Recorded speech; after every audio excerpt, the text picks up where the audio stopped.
Bakunzi ba televiziyo yacu haha ubwenge TV mwongeye kwirirwa. Uyu munsi tubazaniye inkuru y'akataraboneka. Ni umuryango utangaje, bacuranga banaririmba kandi bakoresheje ibikoresho gakondo. Haha ubwenge TV. Nkuko mubibona amaze kutwibwira mu buryo bwa gihanzi, ariko siyo mpano gusa afite. Mbere y'uko Imana imuhamagaye harahimukuye, harahimugejeje. Ndumva twamuha ikaze akabanza akatugeza ku ijambo, akadusengera, agakomeza atubwira se ni hehe Imana inkuye, ni hehe ingejeje, ese intego mfite mu gukorera Imana ni iyihe. Murakoze cyane, tubahaye ikaze. Murakoze. Banze dusenga Imana. Mana turagushimye kubw'urukundo udukunda, kandi tugushimiye uyu mwanya mwiza wongeye kuduha kugira ngo tuganire n'abaduteza amatwi ku ijambo ryawe.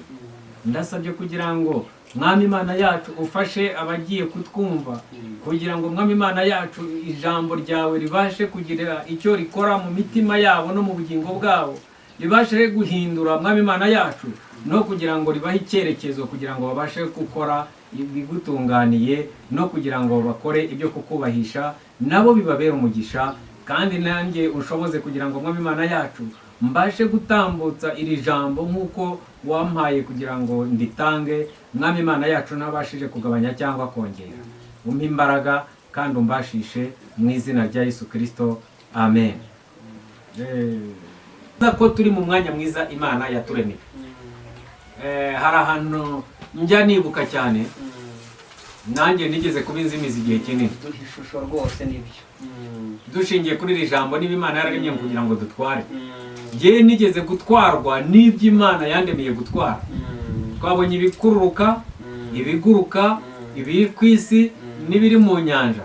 Njye hari igihe ibyo byose byantwaraga, bwa butwara Imana yampaye mbushyira hasi, ntwarwa na bya bindi. Nari mfite, wumvise ko harimo ibiguruka, nibuka ibiguruka byantwaye n'ibyinshi.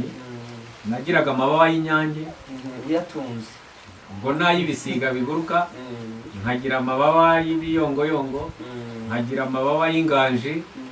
Nta nubwo inganji izwi na bakeya, ubundi inganji iba muri Nyungwe, ntekereza ariko ari ku isi hose iba muri Nyungwe. Nkagira amababa y'igikona, nkagira amababa y'inkoko yo mu mazi, nkagira amababa y'inkware, nkagira inzara z'igisiga, nkagira inzara z'inkuba. Nagiraga ibintu byinshi byari bifiteho ubutware. Nagiraga igufwa ry'umuyaga, nkagira umuzi w'urutare, byose bintwara. Kandi ibyo byose twabonye ijambo rivuga ngo umuntu abitware, ariko byo byarantwara. Niba naragiraga igufwa ry'umuyaga, nta naho wapfa kuribona, hari inzira twanyuragamo kugira ngo uribone. Hagira umuzi w'urutare, ni inzira nyinshi wacamo kugira ngo uzawugereho, uzafate urutare ubone n'umuzi wawe. Hanyuma nkatwarwa n'ibyo bintu, ni ukuvuga ngo byose nabaga narabishyize mu kantu k'agafuka nkakusanya. Nabaga mfite igitiriti, nkagira umwanzuranye, ibindi byinshi ntakwibuka kuko ni byinshi cyane. Nkagira amagufa y'inzovu, igipfukamiro cy'inzovu. Nabaga mfite ibintu byinshi kandi byose biri mu mufuka umwe, kandi ngomba kuwambara kugira ngo bibe ari byo bindinze. Nkagira uruhu rw'imini, nkagira uruhu rw'ingwe, nkagira uruhu rw'intare. Ibyo byose nabaga, n'ibindi ntashobora kwibuka muri uyu mwanya kuko byabaga harimo ibiti, harimo amagufa, harimo ibikoba, harimo ibintu byinshi utamenya. Byose nkabyegeranya, nkabishyira mu gafuka kamwe, nkabyambariraho. Nabaga mbyambariyeho kandi mu mwenda w'imbere. Umwenda w'imbere ntagomba kumesa kugira ngo bitangirika. Niko icyo gihe ubutware bwabyo bwansabaga kandi ngomba kubyubahiriza. Kwambara umwenda w'imbere agashira umwaka, agashira 3, agashira 5, wumva inda zabaga zirimo.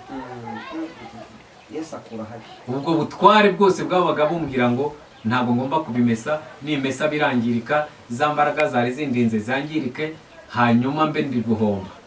Ubwo rero byasabaga ko uwo mwenda mwambara buri gihe ku manywa na nijoro kugira ngo mbe ndinzwe nabyo, kandi ntazawumesa kugeza igihe umwenda uzasaza. Nkabitodoraho, nkagura undi mushyashya, nkadoderamo nanone. Wumve kwambara umwenda utameswa no kugira ngo uzajye gucika. Wumve ubwo buzima ibibazo nabaga ndimo. ukuvuga ngo nabaga ndwaye inda zitazakira bitewe n'ubutware buri kuntwara bwarankuye mu nshingano naremewe, hanyuma njya kuyoborwa n'ibyo naremewe kuyobora. ngira ngo nkwereke akantu k'akamenyetso kamwe kakwereka ko ufite ubutware Imana yakuremanye. Uzareba umwana muto w'imyaka 2 afite ibiro nka 7 cyangwa 10, niyo byaba 15, afata agakoni gatoya agafata nk'ipima ibiro 400 cyangwa 500, wa mwana w'imyaka 2-3 akerekeza inka aho ashaka. Bikwereka ko harimo ubutware bukomeye cyane. Inka ifite ibiro byinshi ibona kakana k'ibiro bikeya, ariko ikabona n'umwana w'umuntu, kuko mu ishusho ye harimo ubumana, kandi ndi bwa bumana dukomora ku Mana igihe turema buba buri muri wa mwana. Ya nka rero yabirebera kure ikabona ubumana muri wa mwana w'umuntu, igatangira kwigirayo kubera ko bwa butware bumwuzuye.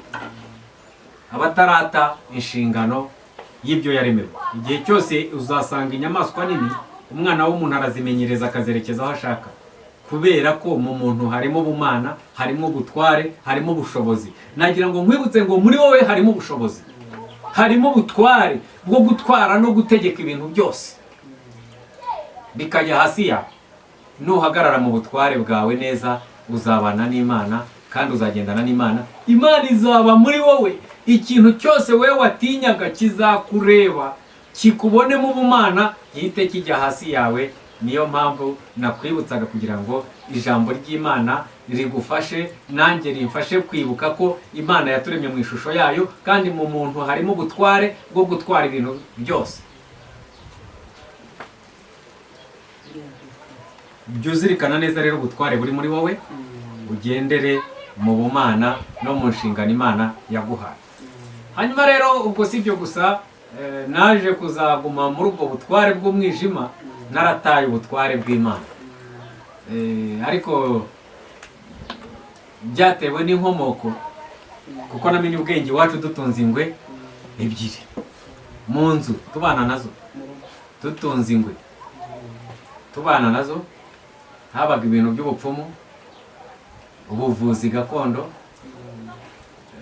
bwari bufite imbaraga zikomeye cyane. Ni nayo mpamvu mu gukura kwanjye naje gukura nsanga ubwo bupfumu atari bwo nkwiye gukora gusa. Mbona ko nkwiriye kuzatunga ingwe zirenze 100, zikaba 200, kuko 2 nabonaga ari nkeya, kandi nabonaga zikora mu buvuzi no mu bupfumu, hanyuma zikarara n'irondo. Wasangaga dufite umutekano, na ingwe nizo zararaga izamu ry'iwacu.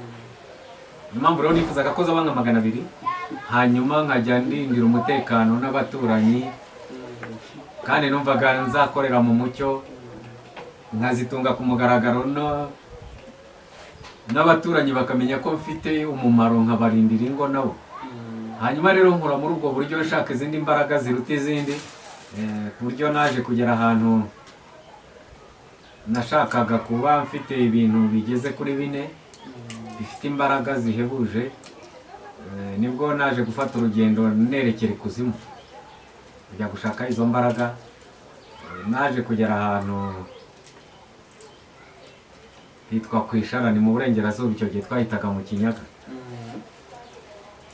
kuko urugendo rwanjye rwari urwo guca mu Kivu nkajya ikuzimu, nkazana imbaraga enye zitwa umwijima, kure mu mwijima ari ku manywa, nkongeraho inkuba, cyo bita gutunga inkuba cyangwa gukubitisha inkuba, nkongeraho ikindi kintu cyitwa uruhereko,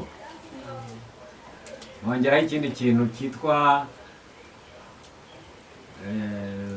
gukibinga cyangwa gushambagiza. Bivugwa mu mvugo nyinshi, ni imbaraga z'ikuzimu nyine. Gushyira ibitsina by'abagore n'abakobwa ku gahanga cyangwa bigafunga burundu. Hanyuma rero urumva umwijima nari ndimo, nari narataye bwa butware Imana yamaye bwo gutwara ibyo bintu byose, ahubwo numva ko byo bikwiye kuntwara. Nagarukire ahantu bita Kwishara, kuko nari mfite urugendo mu Kivu rw'iminsi 7 njye kuzimu. Imana rero ingirira neza, iramfata imvanayo, ndaza noneho ingaruye, nahavuye mu buryo bukomeye, Imana yamvanyeyo mu bintu bikomeye, ndinda kubwira Imana ko nimvana aho hantu nzayikorera. Naraje rero ndakizwa, nkizwa icyo gihe, ndemera, ndarekura, ndihana, bya bintu byose ndatwika, nakira Yesu nk'umwami n'umukiza, bya bindi byose ndabitwika. natangiye je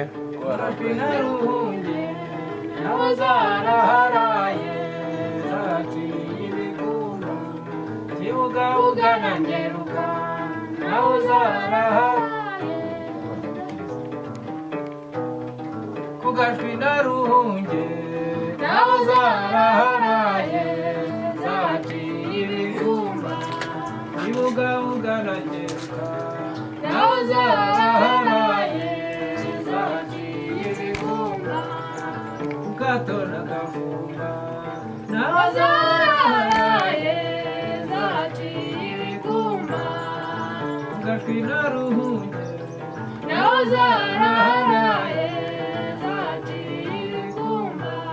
zirakubita ibizuru nkazikubita ibizinzo, ziravunja imikenke zikavumbura inkwavu, ziracurira ngacunda, zirasasa nkaryama.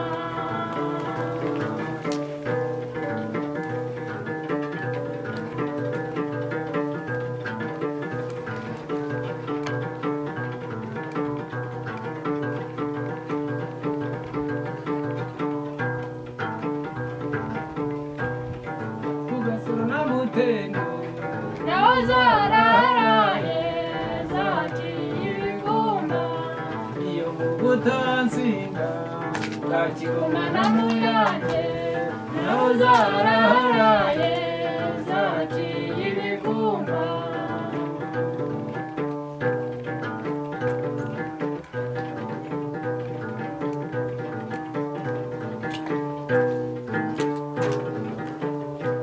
Iyo mu murwa na Ntaresi naho zaraharaye zaciye ibigumba, iyo mu butansinda bwa Kigoma na Muyange, naho zaraharaye zaciye ibigumba.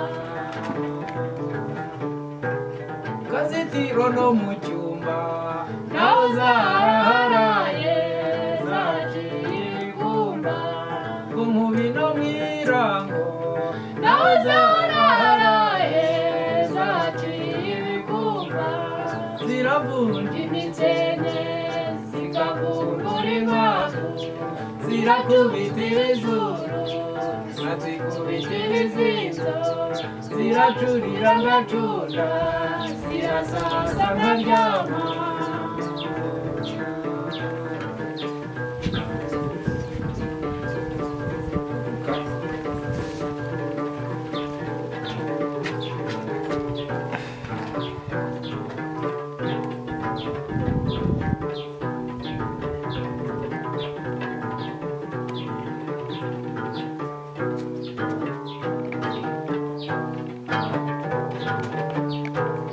Iyo mu butansinda bwa Kigoma na Muyange, naho zaraharaye zaciye ibigumba, ku Nkubi no mw'Irango naho zaraharaye zaciye ibigumba, Ikiruri na Gasasa naho zaraharaye zaciye ibigumba, Ibuhoro na Banga naho zaraharaye zaciye ibigumba,